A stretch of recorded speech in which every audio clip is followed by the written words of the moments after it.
ایک عالم دین پینسل سے بیٹھے کچھ لکھ رہے تھے۔ ان کا بیٹا قریب آیا اور تتلاتے ہوئے دریافت کیا، بابا آپ کیا لکھ رہے ہیں؟ اس عالم دین نے مسکراتے ہوئے اپنے بیٹے سے فرمایا، بیٹا میرے لکھنے سے بھی زیادہ اہم یہ پینسل ہے جس سے میں بیٹھا لکھ رہا ہوں، اور میں یہ چاہتا ہوں کہ جب تم بڑے ہو جاؤ تو تم اس پینسل کی طرح بنو۔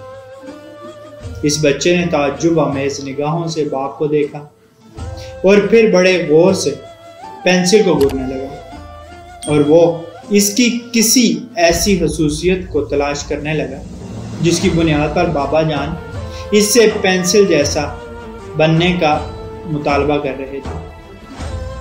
بڑی دیر تک پینسل کو دیکھنے کے بعد اسے کوئی ایسی چیز نظر نہ آئی جو اس کے ذہن کو کھٹکتی، اور اب بچے سے رہا نہ گیا۔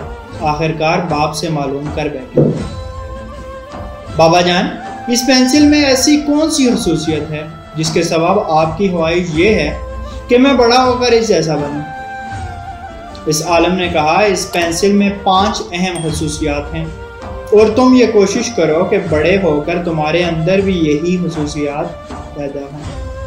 پہلی، تم بڑے بڑے کارنامے انجام دے سکتے ہو، لیکن کبھی یہ مت بھولو کہ کوئی ہاتھ ہے جو تمہیں چلا رہا ہے اور تم سے یہ کارنامے کروا رہا ہے، اور وہ اللہ تعالیٰ کا دست قدرت ہے۔ دوسرا، کبھی کبھی جب اس کی نوک گھس جاتی ہے تو کٹر یا چاقو وغیرہ سے اسے تراشا جاتا ہے۔ اگرچہ یہ ایک اذیت ناک چیز ہوتی ہے، لیکن بہرحال اس کی نوک تیز ہو جاتی ہے اور پھر یہ اچھے سے کام کرنے لگتی ہے۔ بس تمہیں بھی یہ جان لینا چاہیے کہ انسان کو اگر کوئی دکھ اور صدمہ پہنچتا ہے تو وہ اس لیے ہوتا ہے تاکہ تم بہتر کارکردگی کا مظاہرہ کر سکو۔ تیسری، پینسل یہ اجازت دیتی ہے کہ اگر کچھ غلط تحریر ہو جائے تو تم ربر سے اسے مٹا کر اپنی غلطی کو اصلاح کر سکو۔ بس تم یہ سمجھ لو کہ ایک غلطی کو صحیح کرنا غلطی نہیں ہے۔ چوتھی خصوصیت، یہ بات بھی ذہن نشین رہے کہ پینسل کی لکڑی اور اس کا ہول لکھنے اور تحریر کرنے کے کام نہیں آتا، بلکہ لکھنے کے کام ہمیشہ وہ مغز آتا ہے جو اس لکڑی کے اندر چھپا ہوتا ہے۔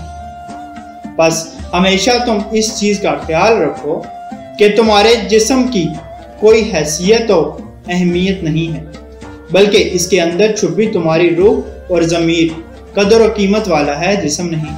پانچویں خصوصیت، پینسل جب کچھ لکھتی ہے تو اپنے کچھ نقوش کاغذ پر چھوڑ دیتی ہے جو مدتوں کاغذ پر دیکھے جا سکتے ہیں۔ بس تم بھی یہ بات سمجھ لو کہ تم جو بھی کام کرو گے اس کے نقوش تمہارے بعد باقی رہیں گے۔ اب یہ تمہارا کام ہے کہ تم کیسے نقوش چھوڑ کر جاتے ہو۔ بس کسی عمل کو انجام دینے سے پہلے کئی بار غور و فکر کر لو کہ کہیں تم کچھ غلط تو نہیں کر رہے۔ اللہ پاک سمجھ کی توفیق عطا فرمائے۔ اللہ پاک آسانیاں حاصل اور تقسیم کرنے کا شرف عطا فرمائے۔ آمین۔ جزاک اللہ۔